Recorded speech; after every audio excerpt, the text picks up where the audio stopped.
I've been diagnosed with terminal cancer. Before I die, I want to do something good for society. I saw a video where a little boy was forced by 3 people to eat excrement. Later, he became mentally ill and unable to take care of himself. But the scumbag smugly held up a letter of forgiveness, saying with a grin, "The case is closed. What more can you do to us?" Then, I threw the 3 scumbags into a septic tank. I organized a septic tank freestyle swimming competition where only the first place winner could survive. The entire competition was live-streamed. A comment from a viewer: "The light of the city shines into reality. Family member of the scumbags, go find him quickly. My son is going to drown." The police, glued to the screen. "Tell your son to swim faster. I bet on him to win." I was diagnosed with terminal cancer. It was my ex-girlfriend who told me. I immediately broke down with my physique and muscles. How could I have cancer? "You smoked a pack a day. If you don't get lung cancer." Then naturally took the phone away, smiling as he said, "You never used to watch these kind of emotional videos." I instinctively reached for a cigarette, but she glared at me, "Still smoking? We've broken up. Why do you care? They'll count to 3. I'm dying. With having a smoke?" Then naturally took the phone away, smiling as he said, "You never used to watch these kind of emotional videos." Okay, I won't smoke." I handed her the whole pack. "That's better. I'm off to work. Remember to quit this stuff for good." After she left, I crumpled up the diagnosis paper and threw it in the trash. My mind was in turmoil. In my late 20s, my parents passed away early, I lost my job, and my girlfriend broke up with me. How did I end up like this? I decided to write a bucket list. What was my first dream as a kid again? Oh right. I wanted to be Black Cat Detective, but looking at myself now, I cowed and even finished the first line. I threw the pen away and grabbed my phone to pass the time. Suddenly, I came across a video with tons of views. A young boy was forced by 3 people to eat feces, later becoming mentally ill and unable to take care of himself. While the bullies walked free, I clicked on it. A dirty-faced little boy sat on the ground, his clothes in tatters. A man grabbed his hair and slapped him hard across the face. The boy cried out, trying to shield himself, but his hand was stomped down by another man, who deliberately pressed on the joint and ground his foot in. The boy screamed in pain, begging them, "Please don't hit me anymore." His cries only fueled the bullies, and they laughed even louder. One of them kicked him hard in the face. The next shot showed the boy's face covered in blood, kneeling and banging his head on the ground.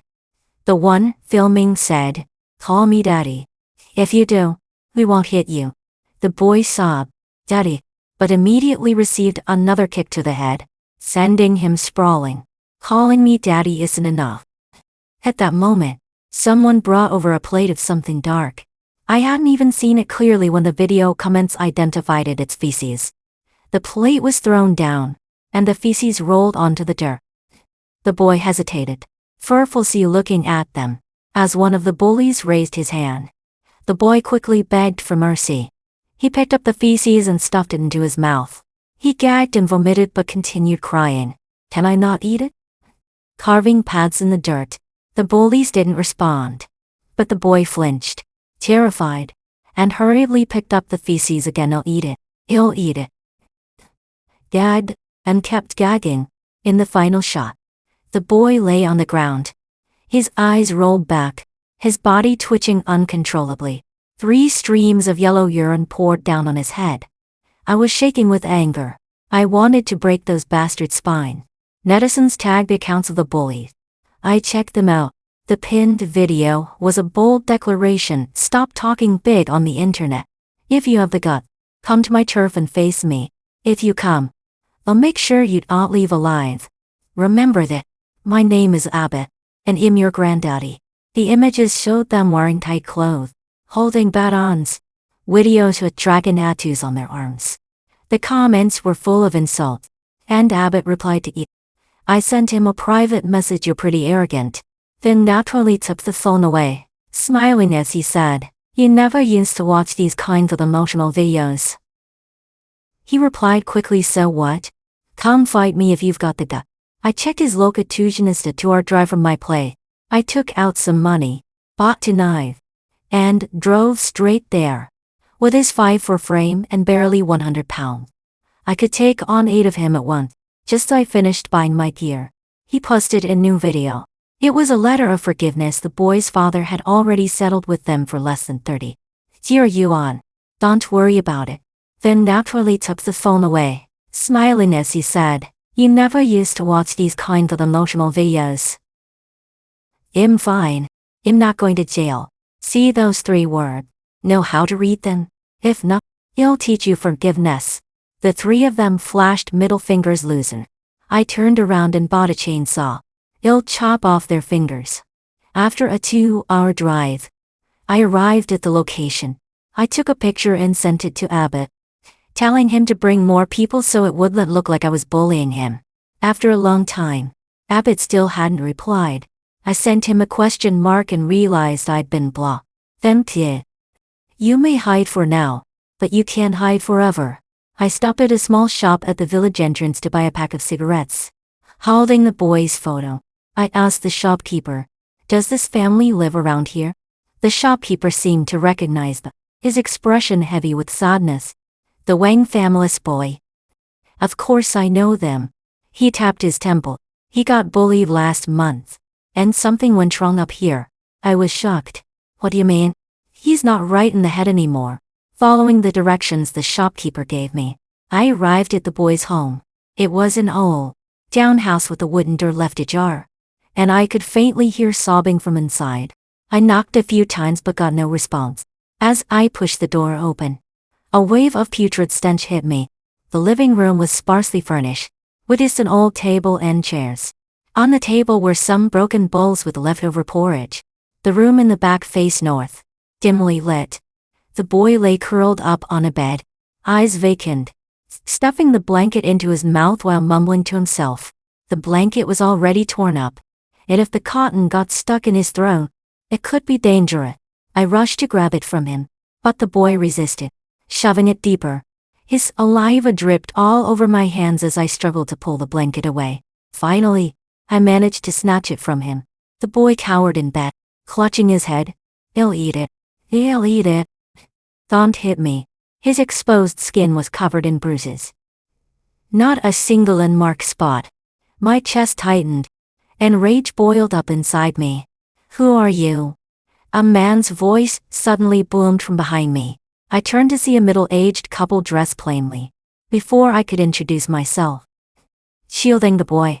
"What do you want to do to my son now?" The woman shoved me hard as well. "If you touch him again, he'll fight you to the death." I quickly said, "It's a misunderstanding. I'm here to check on the boy." Their suspicious eyes scanned me up and down. I realized I'd been careless, coming here ready to fight without bringing any gift. I took out my wallet, which had a little over 800 yuan in cash, and handed it all to them. The man didn't take it, but his expression softened. I grabbed his hand and placed the money in his palm. "Full of crap. Can you tell me what happened? If there's anything I can do to help." Then, they told me the whole story. It was complicated. His mother had passed away early, and his father worked as a carpenter in the village to support the family. Life was hard. 3 bullies were from wealthy and influential families in the village. They often picked on him, beating and insulting him regularly. The boy's family never fought back. They just tried to avoid them, but that only emboldened the bullies. One day, while the boy was on his way to bring his father lunch, the 3 scumbags caught him. That's when the events in the video happened. "Why did you sign the letter of forgiveness?" "That makes it harder to hold them accountable," I said. The boy's father frowned. "What letter of forgiveness?" I pulled up the video and showed it to him. He remembered, then naturally took the phone away, smiling as he said, "You never used to watch these kind of emotional videos." "I don't know anything about that. I can tread." A village chief said I just needed to put my fingerprint down to get money for my son's treatment. I stamped 2 handprints. The boy's aunt stomped her foot. "Those scumbags. They definitely tricked you." "Trick me how?" "If you signed that paper, it means you gave up your right to sue them. They won't be held legally responsible. Legal responsibility. These words seemed too complicated for the boy's father. He thought for a long time but still didn't grasp it. I erased it. It means that originally those people were going to go to jail. But because you signed that paper, they won't have to go to jail anymore. The boy's father's face turned red with shame as he looked at his son lying on the bed. His voice cracked with sobs. How could I have known this? Son, it's all my fault. I'm the one who made you suffer. The boy seemed to regain some awareness and reached out to wipe his father's tears. Don't cry. Don't cry. Seeing the father and son embrace, the aunt's eyes reddened, and she quietly wiped away her tears. Just then, the door slammed open with a bang. 5 or 6 men rushed in. Baldric, what are you doing here? The boy's father's face changed instantly. The leader was a bald, fat man. He sneered. What do you think? I'm here to collect the money you owe me. When did I borrow money from you? The bald man pulled a piece of paper from his coat and shook it open. Just a couple of days ago. Forgot already? Look closely. Black and white. It's all clearly written. I snatched the paper from him. Sure enough, it was an IOU, stating that the boy's father had borrowed 20 yuan. But there was no signature, just a handprint. I quickly figured out what had happened. They must have tricked the father into signing this IOU when they hadn't signed the letter of forgiveness. So now their kids wouldn't have to go to jail. The father realized it too and cursed at them. You scumbags! How dare you do something like this? Aren't you afraid of karma? The bald man twisted the father's finger backward with all his strength, clearly intending to break it. I kicked him hard in the stomach, sending him flying. I'm not bragging, but I trained in sanded Chinese kickboxing for 2 years as a teenager to look cool. I haven't fought in years, but I've still got it. The bald man hit the ground, sweating and grimacing in pain. What are you standing there for? Get him. 4 young men rushed at me. I didn't even bother defending myself, taking 2 punches to the face, then kicking each of them in the crotch. All 4 were on the ground, howling in pain. I pulled a folding knife from my pocket, flipped out the blade, and slashed at one guy's stomach. He barely dodged with a roll, and the knife hit the ground, barking. It was clear to everyone that I meant business. If he hadn't dodged, that blade would lie sliced right into his gut. Holy crap. The young men were scared out of their wits, trembling out of there as fast as they could. Only the bald guy was lying on the ground like a toad. I squatted down and patted his face, then naturally took the phone away, smiling as he said, You never used to watch these kinds of emotional videos. Weren't you acting tough just now? Who the hell are you? I slapped him hard. Don't curse. Show some respect. His face was swollen, and he whimpered, then naturally took the phone away, smiling as he said, You never used to watch these kinds of emotional videos. I crumpled up the IU and shoved it into his mouth. Mind your own business. Got it. I slapped him again. I'm talking to you. He pointed at his mouth, letting out muffled cries, and tears the size of peas rolled down his cheek. Right. I forgot there was something in his mouth. I pressed my foot down on his mouth. Swallow it. The dry paper nearly choked him. Now tell me, what's your connection to Abbott? He hesitated. Then naturally took the phone away, smiling as he said, You never used to watch these kinds of emotional videos. He's my son. My anger flared. I kicked him in the forehead, then naturally took the phone away, smiling as he said, You never used to watch these kinds of emotional videos. He's your son. I went back to the car to get a wrench, planning to knock out all his teeth. The boy's father stopped me just then. He's connected to the village chief, so he's still under my control. Zempi, this has nothing to do with you guy. It's a personal grudge. I beat the fat guy black and blue, then dragged him along to find the little punk. As luck would have it, those 3 scumbags were all at the bald guy's house playing video games. When they saw me dragging their bloodied father, they freaked out and rushed at me. I'm 6'1" and weigh 200 pounds. They're about 5'5" on average and weigh a little over 90 pounds each.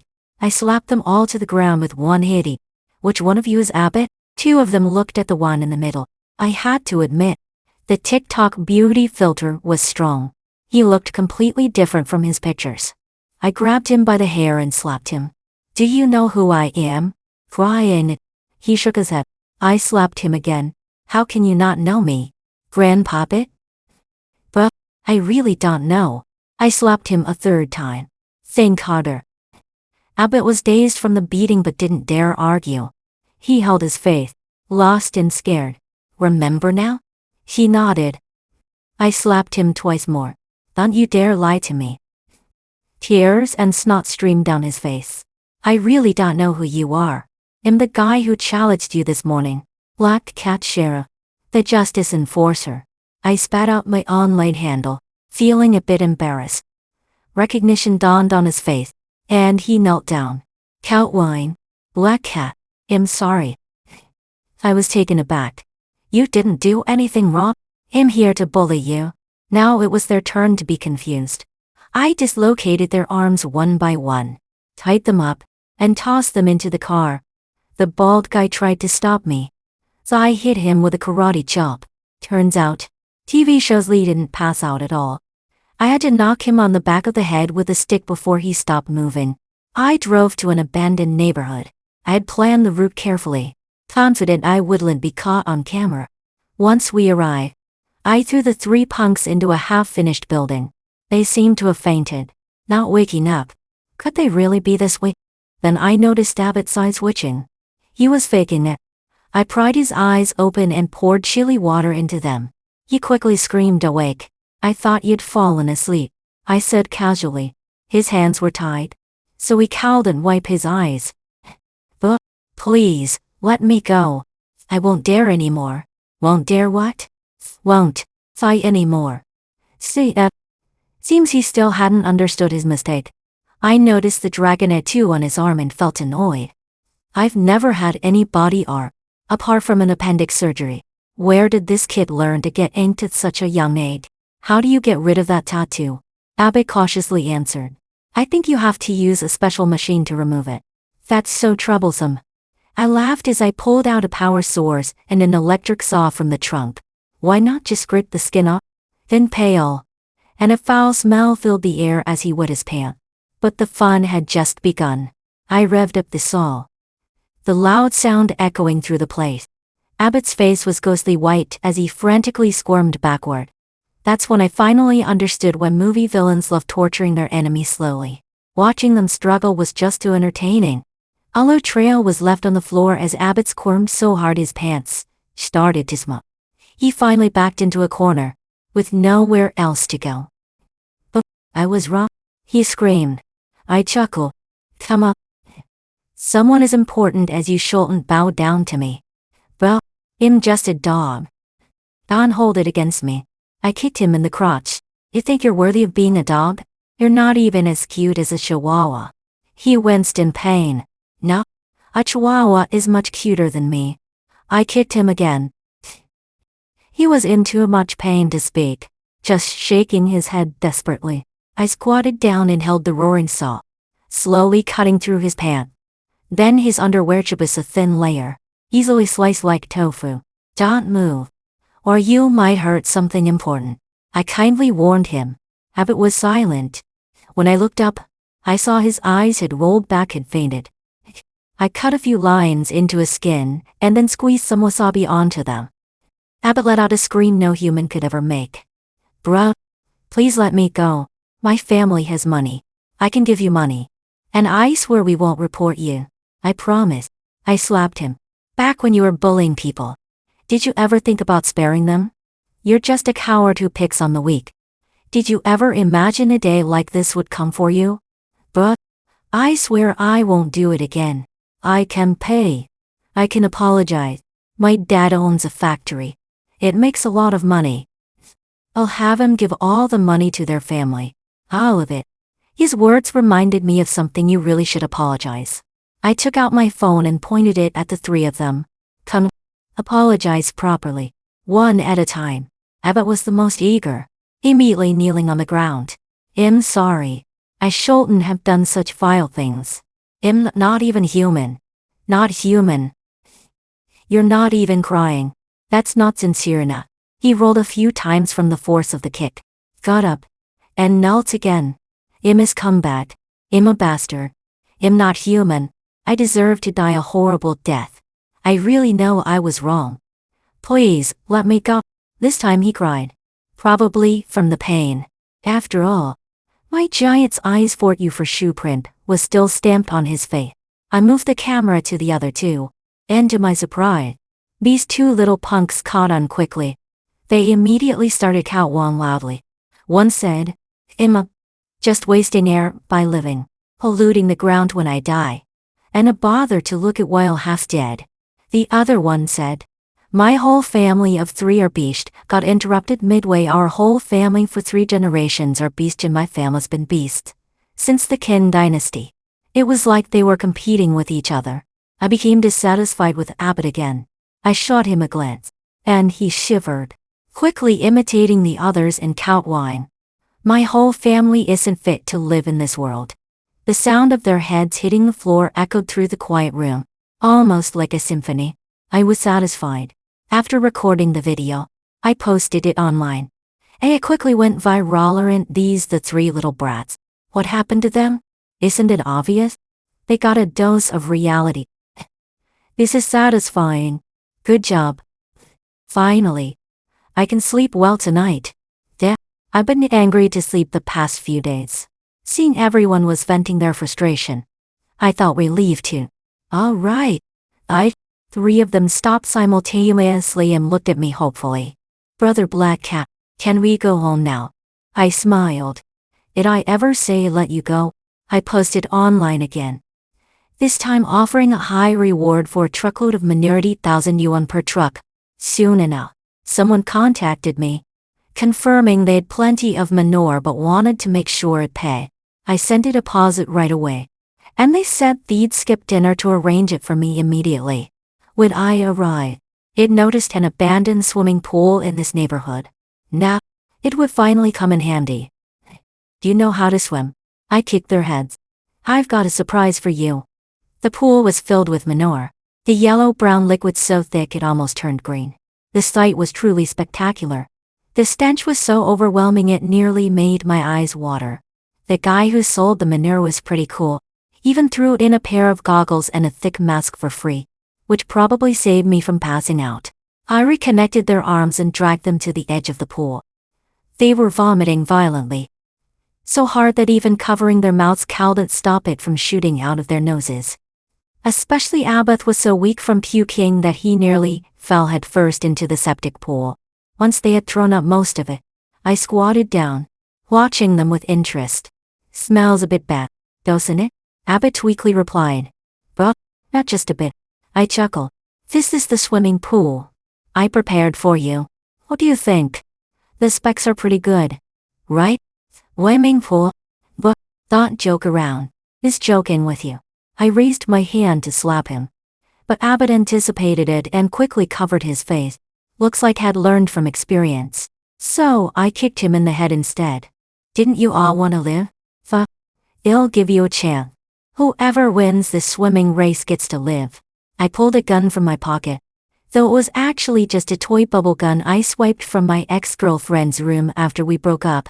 But given my earlier ruthless behavior, I knew they'd believe it was real, even if I had a rocket launcher. As expected, their faces turned pale, and their legs began rumbling. I reiterated.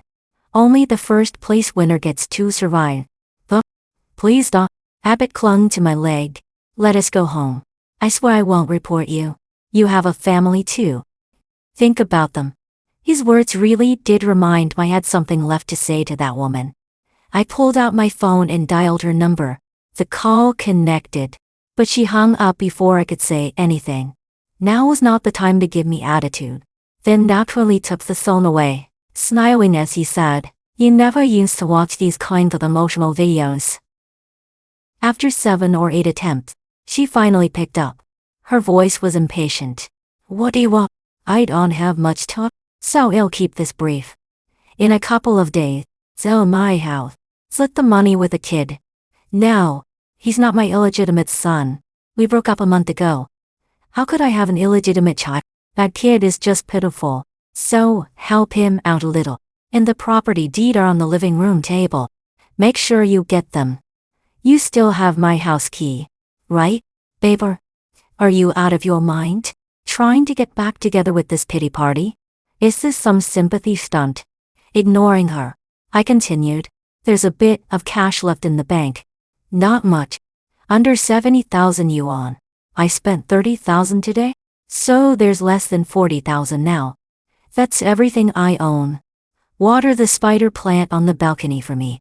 There's an orange cat in the neighborhood that just hit kittens and needs proper nutrition. I left some cat food in the TV cabinet. Her bowl is under the pine tree in the northeast corner of the complex. Feed her at night. She's shy around people. I took a deep breath. That's about it. Nothing else to add. If the police ask about our relationship, just say we have nothing to do with each other. I don't want to drag you down after I'm gone. What police? What do you mean? Drag me down? Baber, did you go hire a prostitute? I couldn't help but laugh and hung up the phone. After sorting out all my affairs, I felt completely unburdened. She kept calling me frantically, but I removed the SIM card and inserted a new one. Then, I squatted down and patted Abbott's face. Listen up, kid. You've got to optionisher play along with me, or I'll kill you right here. 3 of them stood at the edge of the pool, their expressions even worse than the septic tank. I set up my phone on a tripod, turned on a live stream, and pointed the camera at them. I picked up a long stick and stood nearby to supervise. What the hell is that? All yellow? The first viewer quickly joined the stream. That sewage? Did I just wake up to this? What am I seeing? Look closely. Those 3 guys are the ones from the news the other day. Right? They're getting what they deserve. So satisfying. The stream's viewership exploded, with people flooding in. The chat scrolled so fast I could barely read it. Yep, they were still dry heaving, but their stomachs had nothing left to throw up. Still, they kept gagging. I couldn't be bothered with more talking, so I kicked each of them into the pool. LSA. The sludge in the pool was as thick as a swamp. The moment they hit the surface, it was like water hitting hot oil spiltering everywhere. I'm gonna die. Thinks? It stinks. They tried to climb back onto the edge, but the moment their hands touched it, I smacked them with the stick. Then I turned around and grabbed a watermelon knife. I was using the stick now, but next time, it would be the knife. I pointed to the other side of the pool. If you want to live. They exchanged helpless glances, pinched their noses, and began struggling through the thick muck. For the first 50 meters, you have to swim underwater. I said, oh, what do you mean? Your head stays down? No coming up. They hesitated again. I hit one of them on the head with full force, and he let out a pig-like scream, clutching his head as he submerged himself in the muck. They, frightened by his cry, immediately followed suit. In less than a second, they popped back up, vomiting and crying, but every time they lifted their heads, I would smack them with the stick. It felt like I was playing a real-life version of whack-a-mole, but in a... Their faces were covered in filth, and their noses and eyes were filled with thick, porridge-like sludge. They painfully swam the first 50 meters, and I changed my mind. The rest has to be done in breaststroke. At this point, they had already swallowed a bellyful of suet, and it seemed their ability to adapt had improved. This time, they didn't hesitate. They immediately switched stroke. Especially Abbott, who swung his arms like a propeller, clearly desperate to win. But who am I? I'm the twisted one here, the one torturing them. I hit him on the head with the stick, and he nearly passed out on the spot. After a while, he caught his breath. But, well, radio it's rough. He asked pitifully. You're seriously acting aggrieved now, I said. That your idea of breaststroke? Yeah. Bullshit. How does a frog sound? He thought for a moment and cautiously replied, Ribbit? I smacked him again. Then why aren't you making the sound? The other 2 immediately caught on, swimming while ribbiting like frog. I gave Abbott a 3rd hit. That's real breaststroke. Got it? Ribbia's ribbit. He opened his mouth, and sewage filled it instantly. While I was watching, the stream's chat was blowing up, leaping through the muck, charging forward. Yellow fur floating in sewage. Dog paddling through the waves. The great river of filth flows from the heaven, pouring into their mouth, never to return. They get diarrhea and then swallow it again. Does that count as inventing a perpetual motion machine? Good. Am eating. Don't be dramatic. Am eating too. And am recording this to watch later as my digital side dish. Delicious. I said nothing. Abbott really did have the most stamina. No wonder he was the leader of these scumbags. He was nearing the edge of the pool while the other two were far behind. He was covered in sewage. Laughing hysterically as he raced towards the edge, I was filled with rage and jabbed him in the chest with the stick, stopping him in his tracks. One vush.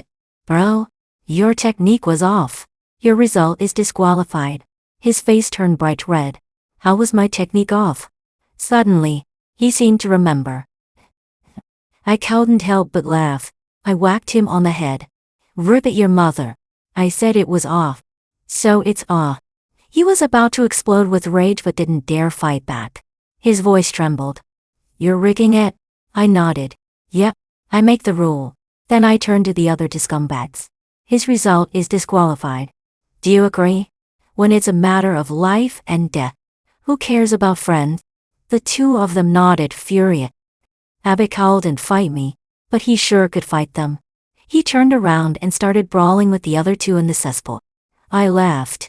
Looks like we're having an overtime match. Whoever wins this round gets to climb out. The other two were so used to being bullied by him that they didn't dare fight back at first. At this point, you still won't fight back. Do you not want to live? Finally, my words spurred them into action, and they began fighting back viciously. All their old grudges surfaced, and they grappled and rolled in the muck. Who knows how much sewage they drank?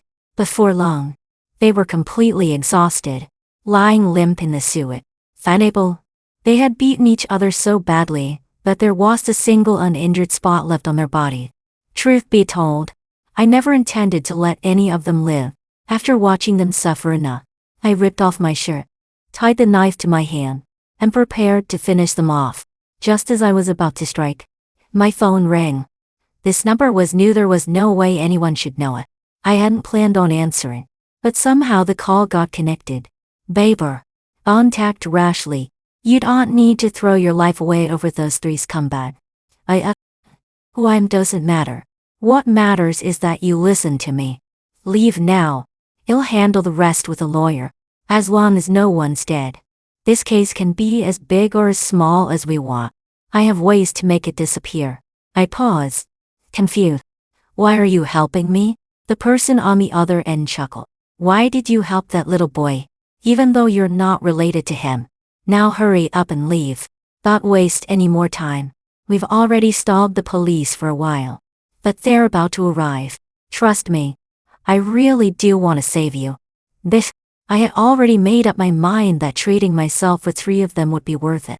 Even if I ended up in hell, at least it'd take three down with me. But this guy gave me new hope. After all, I'm already in the late stages of cancer. The worst that could happen is getting caught and executed. But if I take a chance, maybe there's another way out. I dropped the knife, glanced at the half-dead scumbags in the cesspool, and walked away. Don't go north. There's a small road to the southeast. I've prepared a car for you there. And inside, you'll find cash. Drive to the pier. A boat will be waiting, and the captain is a friend of mine. Then, head to Chiang Mai, Thailand. I've already spoken to the brothers there. They'll set you up with a job. Brother, you won't be able to come back in this lifetime. If you've got elders or children at home who need care, let me know. I can't promise everything, but I swear no one will dare mess with them under my watch. As the text kept coming, my eyes stung, and I almost shed tears like a tough guy. There really are still good people in this world. Following his instructions, I indeed found a car on the small road to the southeast. The key was in the door, and there was a bag in the passenger seat. It was full of cash than 300. Yori. Based on a quick estimate, the drive went smoothly, except when I encountered a police checkpoint on the highway. I even saw an old Aquatnetter scan, clearly looking for me. Oddly enough, the police were barely checking cars. The ones ahead of me were waved through with just a glance. But Baldric? He insisted on people rolling down their window, sticking his head inside to take a good look, and got slapped multiple times for it. The police just stood by, watching. When it was my turn, the officer and I exchanged a glance through the window. He seemed to recognize me, hesitated for a moment, then looked down and pretended not to see me. Baldric, on the other hand, kept knocking on my window. "Stop interfering with official duties," the officer said, pulling Baldric back. "Just take a quick look." Baldric smiled obsequiously. "What if it's him? Catch him. And you guys can clock off early." In this blazing sun, the officer frowned. "What are the odds?" I rolled down the window. "Baldy, you looking for me?" Both of them froze. Baldric jumped up, grabbing my collar. "I got you. I got you. You're dead meat now." The officer looked at me with a complex expression but said nothing. I twisted Baldric's arm hard, dislocating it in one pull. He collapsed to the ground, writhing in pain, wailing, "Officer, lock him up, lock him up. It was you who provoked him." The officer adjusted his hat. This was self-defense. I got out of the car and held out my hand. "Do you want to cuff me?" The officer shook his head and opened the door of the police car. Get in." Inside the police car, my phone buzzed again. "Brother, what are you doing? Why didn't you run? I've set everything up for you. Why are you doing something so stupid?" I replied, "Thanked, but I'm in the late stages of cancer. I don't want to die in a foreign country." A moment ago, I had indeed thought about escaping, but halfway through the drive, I calmed down. I'm a dead man either way. It doesn't matter whether I die sooner or later. I started to regret not finishing off those 3 earlier. There was a long silence on the other end of the line before the person said, "If I can figure something out." At the police station, I was shocked. There were so many people there. It looked like a marketplace. But as soon as I appeared, the crowd fell silent. Everyone stared at me, and a few girls even had tears welling up in their eyes. I was completely baffled. The police took me into a room to record my statement. It was nothing like how it's shown on TV. Not only did they not handcuff me, but they even brought me a big meal from the cafeteria. I hadn't eaten since yesterday and should eat something before giving my statement. Later, I found out that my live stream had been projected onto mall screens after someone paid for it, which caused the whole thing to blow up online. The news, which had been losing momentum, was back in full force. A web novelist named Kenneth Lee Yuns who started a poll online. Do you think Baber's guilty?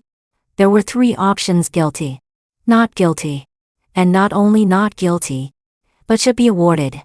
30% of people chose not guilty. The remaining 70% thought I deserved an award for my bravery. In the comment section, the audience split into 2 camps. One side cheered me on, saying, "Delayed justice is meaningless. The law must accommodate conscience. We ask for a lenient sentence."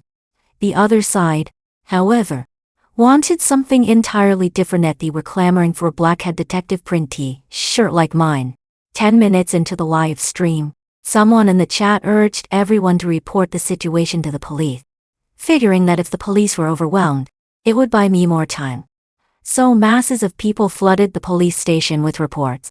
Some called about lost dogs, some about fights with their girlfriend, and others claimed they were hungry and needed help. When they couldn't come up with a reason, they just said, "Officer, you've been working so hard. Why not come over for tea?"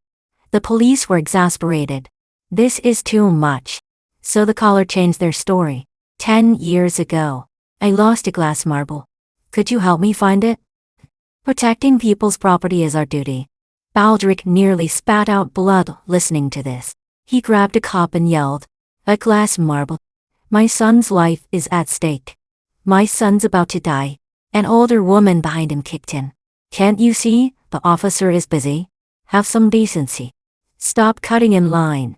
That's why I had so much time to play with those scumbags. It was all thanks to everyone's help. After giving my statement, I was locked up. The police specifically instructed no bullying the new guy, or else they didn't finish the sentence, but it was enough. So everyone treated me warmly, offering me the bed and even massaging my back. I almost thought I was in a spa. I hadn't even sat down for long when someone outside came looking for me. A man in a suit, wearing gold-rimmed glasses, claimed to be a lawyer offering me free legal aid. My case is pretty tough. The evidence is overwhelming. He adjusted his glasses and smiled. Everything is negotiable. Mr. Baber, I'm very confident in my skills and hope you can trust me a bit more. I said. I'll leave it to you then. He patted me on the shoulder. Man, what you did was absolutely awesome. Even educated folks talk like that? I turned my head and saw the police silently nod in agreement. Barely 2 minutes after returning to my room, just started telling a story when someone else came to see me. This time, it was my ex-girlfriend. Her eyes were red from crying. Bet, you're unbelievable. How could you do something like that? I said, I'm going to die anyway. She stammered. Actually, that medical report was photoshopped by me. You don't have cancer. It hit me like a bolt from the blue. My mind was completely blown. My heart raced with 1,000 emotions. I was stunned for several minutes before I found my voice. Then naturally took the phone away, smiling as he said, you never used to watch these kinds of emotional videos. You usually Photoshop yourself for social media posts, and I let it slide. But now you're Photoshopping my medical records? What's next? Are you going to Photoshop my obituary? I just wanted to scare you. You smoke so much all the time. I was trying to help you quit. I felt like smoking the cigarettes just to calm down, but at this point, forget it. My life's over anyway. I'm not giving you the house. I'll save it for when I get out and find a wife. She spat, then naturally took the phone away, smiling as he said, you never used to watch these kinds of emotional videos. You'll be in your 30s when you get out. How do you think you're going to find a wife? She kept crying. Baber, are you trying to dump me? Using this as an excuse? But we broke up, didn't we? We've been together for 5 years. It was just our first fight and breakup. It's not like we can't reconcile. I sighed, but given the current situation, at that moment, the officer who had been silently standing beside me whispered in my ear, are you an idiot? She's practically laying it all out there for you. I knew exactly what he meant. My heart was a whirlwind of emotion. Originally, I had no ties to anything. I was ready to do this job. And go out as a hero. But now my eyes felt hot, and I then naturally took the phone away, smiling as he said, you never used to watch these kinds of emotional videos. Was on the verge of tears. Why are you crying now? The lawyer came back in. I suddenly felt a surge of hope. Brother, is there any chance for a light sentence in my case? He waved his hand. My heart sank. What sentence? You're free. He pulled out a document from his bag. Take a look at this. My brain couldn't keep up. Just tell me straight up. My head's a mess right now. This is a criminal settlement agreement. The other party dropped the charges. Felt like I was on a roller coaster, suddenly soaring into the clouds. Fifth, how did this happen? The lawyer glanced at the police officer, as if he didn't know either. By the way, your gun. It was a toy gun. A bubble gun. Not real. That makes it even easier. The authorities won't press charges against you either. As soon as the lawyer finished speaking, the police officer opened the door for me. Everything went smoothly after that. I completed the paperwork, and from the moment I entered the station to when I left, it was just over an hour. I didn't even have time to have a proper chat with the old guys inside before I was released. There were a lot of people waiting for me at the entrance. The father of the little boy stood at the front, grabbed my hand, and couldn't speak for a long time, his eyes glistening with tears. I patted his shoulder and asked how his child was doing. He said many kind-hearted people had helped, and the boy had been transferred to a big hospital for treatment, with the hospital even waiving the medical fees. I smiled and, well, even if I hadn't gotten out, it would have been worth it. Someone paid to settle the lives of those 3 scumbags. Either sign the settlement agreement, or all 3 of them will die with you. The lawyer whispered in my ear. I turned around and saw him staring straight ahead, as if he hadn't said anything at all. His words reminded Memite it was time to check on those three. After all, we'd been fighting for so long that we'd developed a bond of sorts. So instead of going home, I headed straight to the hospital. Those three had become famous. When I asked the nurses where Abbott was, they didn't know. But as soon as I mentioned the three dung beetle brothers, they immediately remembered. Are you going to scold them too? The nurse asked. When I reached the hospital room, there were dozens of people standing outside, but saying nothing. It seemed like they didn't want to disturb the other patients, so no one was shouting insults. Every one's restraint was impressive. I pushed open the door to the hospital room.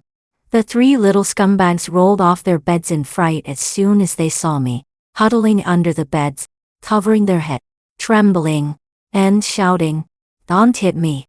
Don't hit me!" Baldric glared at me from the side. Why are you here? I glanced at his hand, and he immediately took half a step back, seriously cautious. Daddy? Abbott cried. Why isn't he in jail yet? Didn't you say he'd never get out? That's because your daddy lied to you. I laughed, pulling out the criminal settlement agreement. Your daddy's free. Do you recognize these words? If not, he'll teach you how to read them. Criminal, settle. Abbott wailed, crying loudly. This 18 or 19-year-old kid was bawling like a kettle coming to a boil. I just pulled out my phone to start recording when he suddenly laughed, clutching his stomach and pounding the floor. He's free. I ate shit, and he's still free. I love eating shit. Someone nearby murmured. Is he crazy? The three little scumbags had gone completely mad. They developed an obsessive fascination with their own excrement. They'd poop, and then poop again. They cowed and stomach any other food. Baldric tried to stop them, but the kids fiercely protected their meal. If anyone dared to interfere, they'd pee on them. Eventually, they were all sent to a mental hospital. I heard they were educated there because some of the big shots inside weren't happy with how they smacked their lips while eating poop. The little boy received the best treatment, and his mental state gradually improved. Last week, I went to visit him, and he was able to talk to me normally. It's only a matter of time before he's completely fine. I've also started to quit smoking, replacing cigarettes with candy. It's working well, but I've gained 30 pounds in just 2 months. When I went to take my wedding photos, I accidentally tore the suit they gave me. I have to admit, I felt a little sad. After all, I used to be a man with an 8-pack. Catherine tried to comfort me. Fine. When you're out in the world, confidence is something you give yourself. I can Photoshop the pictures for you, as long as you look good on social media. I was exasperated. Photoshop again?